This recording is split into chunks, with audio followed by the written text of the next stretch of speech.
안녕하십니까? 서울 성북동 삼각산에 있는 길상사에 대해서 알아보도록 하겠습니다. 길상사는 도심 속의 고요한 안식처로 다양한 불교 문화와 역사적 유산을 간직하고 있습니다. 맑고 향기롭게 근본도란 길상사는 서울 성북구 성북동 삼각산 자락에 위치한 대한불교종회종 사찰입니다. 1987년에 김영한 여사가 법정스님의 무소유 성빈사상에 감동받아 7천여 평의 대지와 40여 동의 부동산을 지정하며 길상사의 역사가 시작되었습니다. 법정스님은 1995년 대법사로 등록하고 1997년 12월 14일에 길상사로 개명하여 창건되었습니다. 길상사는 극락전, 설법전, 지당전, 범종각, 간세음보살상, 길상보탑, 길상하 공덕비, 법정선임 진영각 등 다양한 건축물과 시설을 자랑합니다. 극락전에는 아미타 부처님을 주불로 두고 간세음보살과 지당보살을 협시보살로 봉안하고 있습니다. 2005년에 옛 건물을 재정비하여 지당전과 선열당, 공양관을, 2008년에는 설법전과 종각을 새로 지어 자연과 조화를 이룬 수행공간으로 꾸몄습니다. 사찰 내에서는 불교와 가톨릭 신자인 세종대조각과의 만남이 빚어낸 섬세하고 오묘한 간세음보살상이 많은 사람들을 온화하게 맞이합니다. 2013년에는 법정스님의 유품과 저서를 전시하는 진영각을 개원하였습니다. 법정스님은 1993년부터 맑고 향기롭게 살아가기 운동을 주창하며 세속의 어지러움 속에서도 순수한 시민운동을 이끌었습니다. 맑고 향기롭게 근본도란 길상사는 창건 이후 법정스님의 무소유 사상과 길상하보살의 보시功德을 기리며 맑고 향기로운 도량으로 발전하고 있습니다. 맑고 향기롭게 실천덕목인 마음을 향기롭게 하기 위해 제가자를 위한 길상선언을 개원하고 설법전에서 불교대학, 불교인문, 요가, 사경, 선명상 등의 교육 프로그램을 운영하여 교육도량으로서의 신앙을 실천하는 역할을 하고 있습니다.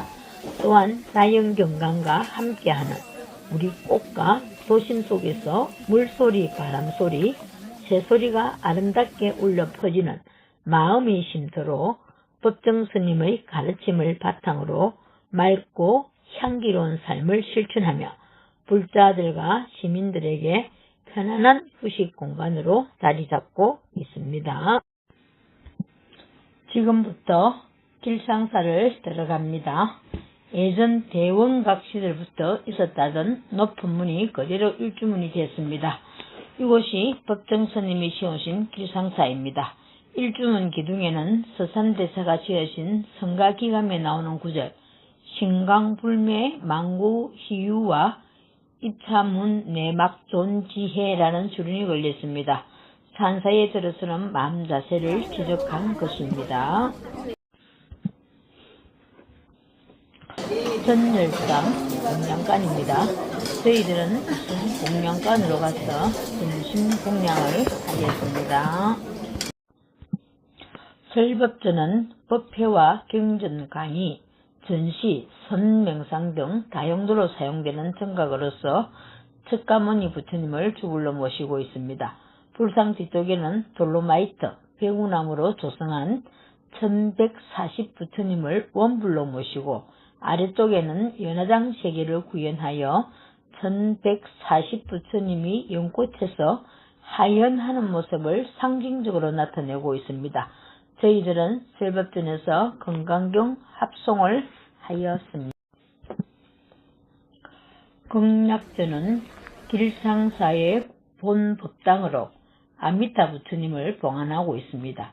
1997년 12월 14일 길상사 창건 당시 법정스님과 공덕주 길상화보살님은 많은 불자들이 이고등락하길 바라는 마음에서 아미타부를 주전으로 모셨습니다. 아미타부처님 좌우에는 석시보살로 간세음보살과 지장보살이 모셔져 있습니다. 지장전의 상호 원만하신 지장보살상은 선운사 도소람 지장보살상이 모델입니다. 지장전은 석가모니 열반 후 미륵부처님이 출세할 때까지 중생을 구제하겠다는 대원력을 세운 지장보살님을 모시고 있습니다.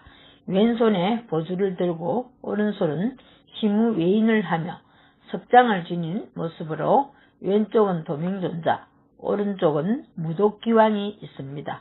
불단 뒷벽에는 아미타불 탱화와 선망 부모님의 동안위패가 모셔져 있습니다.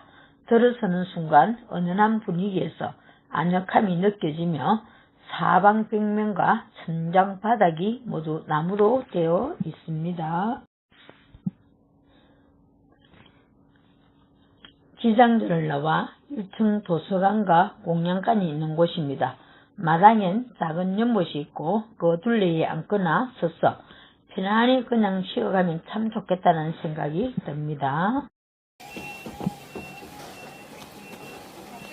길상허는 길상화보살님이 돌아가시기 전 마지막 밤을 보낸 곳이기도 합니다. 길상은 담장을 따라 올라가다가 작은 계곡을 건너자 아담한 규모의 공덕비가 서 있습니다. 흔히 길상사는 길상화님의 불명을 따라 지어진 걸로 아는데 그게 아니랍니다. 길상사의 유래는 본사인 송광사의 옛 이름인 길상사에서 따온 것이며 길상화는 불명은 절 이름에서 따온 것인데 흔히 그 순서를 바꿔서 알고 있다는 것입니다. 길상화 공덕비는 법정스님의 저서 무소유의 감명을 받아 자신의 모든 재산인 대원각을 무주상포시의 정신으로 시주한 공덕을 기리기 위해 세워졌습니다. 길상화보살은 1999년 11월 14일 입적하였으며 유언에 따라 다비 후 유골은 길상헌 뒤쪽에 뿌려졌으며 이 뜻을 기념하여 2001년 11월 21일 그 자리에 공덕비가 세워졌습니다. 산속 저 작은 집들은 지금은 스님들의 처소이지만 그 예전엔 여인들이 주황상 앞에서 손님의 시중을 들던 방들입니다. 이보다 더한 반전이 또 있을까요? 여름이면 제법 물소리가 깊을 계곡 옆에 미륵보살 방가사유상이 조용히 사유하고 계십니다. 살아생전 법정스님의 거처이자 지금은 유품이 전시되어 있는 진영극으로 발걸음을 옮깁니다. 마치 숲속에 와 있는 듯하다. 방가사유상 석상이 저 멀리 보였다. 침묵의 집이 근처에 있는 데다 잠시 침묵하는 시간까지. 길상사는 사람이 붐비지 않고 산책하기 정말 좋았다. 오전 시간을 강추합니다. 길상사는 서울 도심 안에 있으면서도 역사가 깊어 나무숲이 울창하고 좁은 계곡을 따라 스님들 거처가 있는 풍경이 사뭇 고즈넉합니다. 좁은 계곡 끝에는 법정스님이 길상사에 오시면 회의나 사담을 나누시며 머무시던 진명각이 있는데 그곳엔 법정스님의 유품과 서적들이 간소하게 전시되어 있습니다.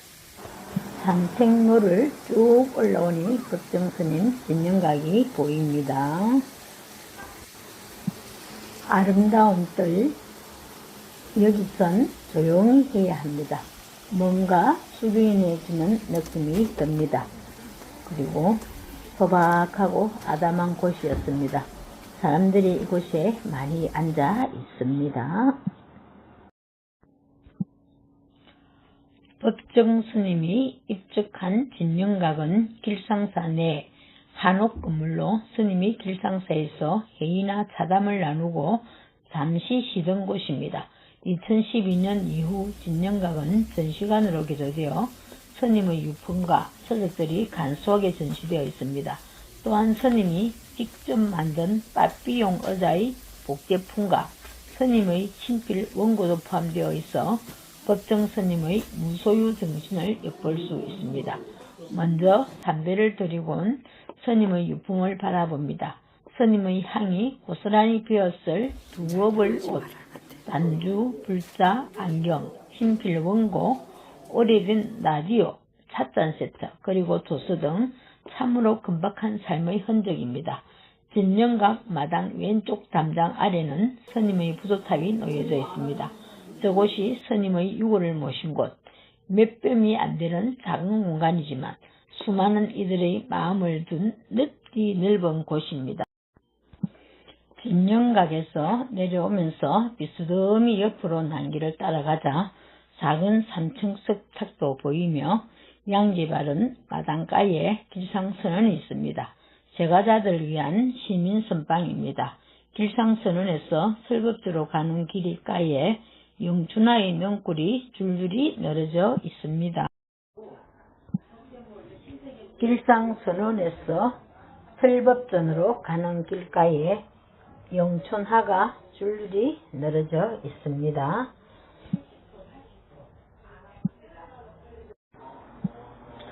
길상사를 한 바퀴 돌아본 후 길상선언을 지나 정목당 옆으로 걸어 내려왔습니다.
설법전 왼편 아래 마당엔 길상부탑이 서 있습니다. 이 석탑은 법정 스님과 길상아 보살의 고귀한 뜻을 기리고 길상사와 성북성당, 덕수교회가 함께한 종교 간 교류의 의미를 전하기 위해 2012년 11월 무상으로 기증해 복품을 봉안에 세워졌다고 합니다. 조선 중기에 건립된 것으로 추정되며 지혜와 용맹을 상징하는 4마리 암수 사자가 기둥 역할을 하고 입을 연 2마리는 교를 상징하고 입을 다문 2마리는 선을 상징합니다. 4마리 사자 가운데 모셔진 석가모니 부처님의 수위는 정면에서 시계 방향으로 선정인, 항마촉진, 통인, 절법륜인을 하고 있습니다. 영안모자 백성학 회장님이 법정 스님과 길상아 보사님의 고귀한 뜻을 기리고 종교 화합의 의미로 기증하여 2012년 12월 11일 기단부에 오장경, 금강저, 오불, 108침향염주, 다란이 등을 봉안하였습니다. 시절 인연으로 미얀마의 제1보궁 우뚜리와 완사 큰 스님이 1600년 전 고탑 해체 과정에서 직접 출토하신 부처님 오색 정골사리, 구광사리, 응혈사리와 제자인 목건념 존자, 마하가스 존자, 라홀라 존자 등 사리를 2013년 8월 25일 탑신부에 봉인하였습니다.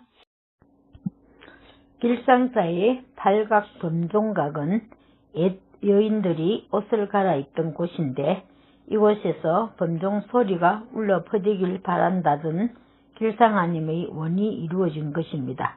길상사는 들어오는 일주문과 범종각 두 곳에만 단청을 하였다고 합니다. 그 유명한 길상사의 간시연보살상은 2004년 4월에 천주교 신자인 조각가 최종태가 만들어 봉안한 석상입니다. 이 석상은 현재의 우리의 모습을 반영한 간시연보살의 모습으로 종교 간 하여의 염원이 담긴 간음상입니다. 그래서인지 언뜻 보면 마리아상의 분위기도 나지만 간음께서는 왼손에 군다리병을 야무지게 들고 계십니다. 간음보살님께서는 화려한 보관과 영락, 천의를 벗으시고 소박한 관과 옷을 수하셨습니다. 각자 제자리에서 최선을 다하는 것이 맑고 향기롭게 사는 법이라는 법정스님 말씀을 새겨보며 맑고 향기롭게 근본도란 길상사 순례기를 마칩니다. 길상화 김영환님에 대한 설명은 길상사 홈페이지에 잘 올려져 있어 그대로 인용하기로 합니다. 길상화 김영환님은 1916년에 태어나셔서 1999년에 돌아가셨습니다. 일제 치하 민족사의 암흑기에 태어나 성장하였습니다. 16살의 나이에 사라져가는 한국 전통음악가 가무의 전섭을 위하여 조선 근본을 세워 불우한 이웃들에게 고전 궁중 아학가 가무일체를 가르친 금화하규일의 문화에서 진향이라는 이름을 받아 기생으로 입문하였습니다. 한때 신백석으로부터 자야라는 아명으로 불리었던 그녀는 분단조국의 남한에서 1953년 중앙대학교 영문학과를 졸업하고 뒤에 몇 편의 수필가 백석 내 가슴 속에 지워지지 않는 이름 하규일 선생 약전 내 사랑 백석 등의 저수를 내기도 하였습니다. 일찍이 그녀는 바위 사이 골짜기에 맑은 물이 흐르는 배박골을 사들여 잠깐 청암장이라는 한식당을 운영하기도 했는데 이곳은 뒤에 다른 사람들에 의하여 제3공화국 시절 국내 3대 요정의 하나였던 대원각이 되었습니다. 길상아님은 노년에 법정 스님의 무소유를 잃고 감명받아 스님을 칭견한 뒤 생애의 높고 아름다운 해양을 생각하고 당시 시가 1000원이 넘는 대원각을 시주하겠으니 절로 만들어 주시기를 청하였습니다.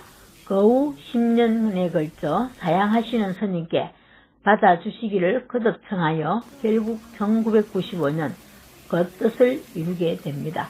1997년 12월 14일 대원각이 길상사가 되던 날 그 아름다운 법석에서 그녀는 법정 스님으로부터 거저 염주 하나와 길상화라는 법명만을 받았고 7천여 평 절터와 정강 모두를 보시하는 그녀의 바람은 단 하나, 이곳이 시민 누구에게나 열린 공간이 되어 그를 모두가 고뇌의 마음을 쉴 수 있는 곳으로 거듭나게 하는 것이었습니다. 그날 그녀는 수천의 대중 앞에서 단 2마디 말을 했다고 합니다. 저는 제 많은 여자입니다. 저는 불교를 잘 모릅니다만 저기 보이는 저 팔각정은 여인들이 옷을 갈아입는 곳이었습니다. 저의 소문은 저곳에서 맑고 장엄한 분종 소리가 울려 퍼지는 것입니다. 간절하지만 가슴 깊은 곳에서 진스하게 울려 나오는 그녀의 음성에는 꼭질 많은 그녀의 인생의 슬픔을 넘어선 위대한 비원이 담겨 있었습니다. 1999년 11월 14일 그녀는 육신의 옷을 벗었습니다. 하루 전날 그녀는 목욕 재개하고 절에 와서 참배하고 길상헌에서 생애 마지막 밤을 묵었으며 다비 후 그녀의 유골은 49제 후 유언대로 첫눈이 도랑을 순백으로 장엄하던 날 길상은 뒤쪽 언덕바지에 뿌려졌습니다. 길상사에서는 그 자리에 조그마한 돌로 소박한 공덕비를 만들어 세워 그녀의 뜻을 기리고 매년 음력 10월 7일에는 기계를 모셔 그녀를 추모합니다. 또한 길상사를 근본도랑으로 하는 시민모임 맑고 향기롭게 길상화 장학금을 만들어 해마다 30명 안팎의 고교생을 선발, 학비를 지원하며 그녀의 뜻을 잇고 있습니다. 잘 아시는 이야기겠지만 백석과 자야의 사랑 이야기를 올립니다. 일제시대 시인 백석은 천재적인 재능과 훤칠한 외모로 당시 모든 여성들의 선망의 대상이었습니다. 구전에 의하면 그가 길을 지나가면 여인들이 자지러졌을 정도라 했습니다. 그가 가장 사랑했던 여인인 기생 김영환과의 러브스토리는 로미오와 줄리엣만큼이나 가슴이 찡하고 아려옵니다. 백성은 함흥 영생여고에서 영어교사로 재직하던 1936년 회식 자리에 나갔다가 기생 김영환을 보고 첫눈에 반하게 됩니다. 이 잘생긴 로맨티스트 시인은 그녀를 옆자리에 앉히고는 손을 잡고 오늘부터 당신은 영원한 내 여자야. 죽음이 우리를 갈라놓기 전까지 우리에게 이별은 없어 라는 유명한 말을 남깁니다. 백석은 200의 시구에 나오는 자야라는 애칭을 김영환에게 지어줬다고 합니다. 그렇게 둘은 첫눈에 사랑에 빠져 연인이 됩니다. 그러나 이들 사이에도 장애물이 등장합니다. 유학파의 당대 최고의 직장인 함흥 영생여고 여관선생이었던 백석의 부모는 기생과 동거하는 아들을 탐탁치 않게 여겼고 강제로 다른 여자와 결혼을 시켜 둘의 사랑을 갈라놓으려 합니다. 백석은 결혼 첫날 밤에 그의 연인 자야에게로 다시 돌아갑니다. 그리고 자야에게 만주로 도망을 가자고 제안합니다. 그렇지만 자야는 보잘것없는 자신이 혹시 백석의 장래에 해가 되진 않을까 하는 염두로 이를 거절합니다. 백석은 자야가 자신을 찾아 바로 만주로 올 것을 확신하며 먼저 만주로 떠납니다. 만주에서 홀로 된 백석은 자야를 그리워하며 그 유명한 시 나와 나타사와 흰 당나귀를 짓습니다. 그러나 잠시 동안이라고 믿었던 이별은 영원한 이별이 되고 맙니다. 해방이 되고 백석은 자야를 찾아 만주에서 함흥으로 갔지만 자야는 이미 서울로 떠나버렸습니다. 그 후 38선이 꺼지고 6.25가 다시 터지면서 둘은 각각 남과 북으로 갈라져 다시는 만나지 못하게 됩니다. 이후 백석은 평생을 자야를 그리워하며 홀로 살다가 북에서 1996년 사망하게 됩니다. 남한에 혼자 남겨진 자야 김영환은 대한민국의 3대 요정 중 하나인 대원각을 세워 엄청난 재력가로 성장합니다.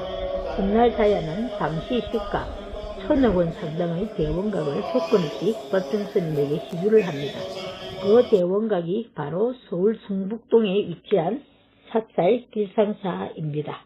평생 백석을 그리워했던 자야는 폐암으로 1999년 새 땅을 떠납니다. 그녀가 떠나기 전 1000억 상당의 재산을 기부했는데 아깝지 않냐라는 기자의 질문에 자야는 이렇게 대답했다고 합니다. 1000억 재산이 그 사람 시 한 줄만도 못해. 내가 죽으면 하장의 길상사에 눈이 많이 내리는 날 뿌려달라고 하였다니 백석의 시처럼 눈이 쭉쭉 내리는 날 백석에게 돌아가고 싶었나 봅니다. 그리고 나와 나타사와 흰 당나귀 한번 시입니다. 백석이 지은 시 한번 읽어보겠습니다. 가난한 내가 아름다운 나타사를 사랑했어. 오늘 밤은 푹푹 눈이 내린다. 나타사를 사랑은 하고 눈은 푹푹 내리고 나는 혼자 쓸쓸히 앉아 소주를 마신다. 소주를 마시다 생각한다. 나타샤와 나는 눈이 푹푹 쌓이는 밤 흰 당나귀 타고 산골로 가자. 출출이 우는 깊은 산골로 가 마가리에 살자. 눈은 푹푹 내리고 나는 나타샤를 생각하고 나타샤가 꼴리 없다. 언제 벌써 내 속에 고조넣기와 이야기한다. 산걸로 가는 것은 세상한테 지는 것이 아니다. 세상 같은 건 더러워 버리는 것이다. 눈은 푹푹 내리고 아름다운 나타샤는 나를 사랑하고 어디서 흰 당나귀도 오늘 밤이 좋아서 응앙응앙 울 것이다. 예, 이상입니다.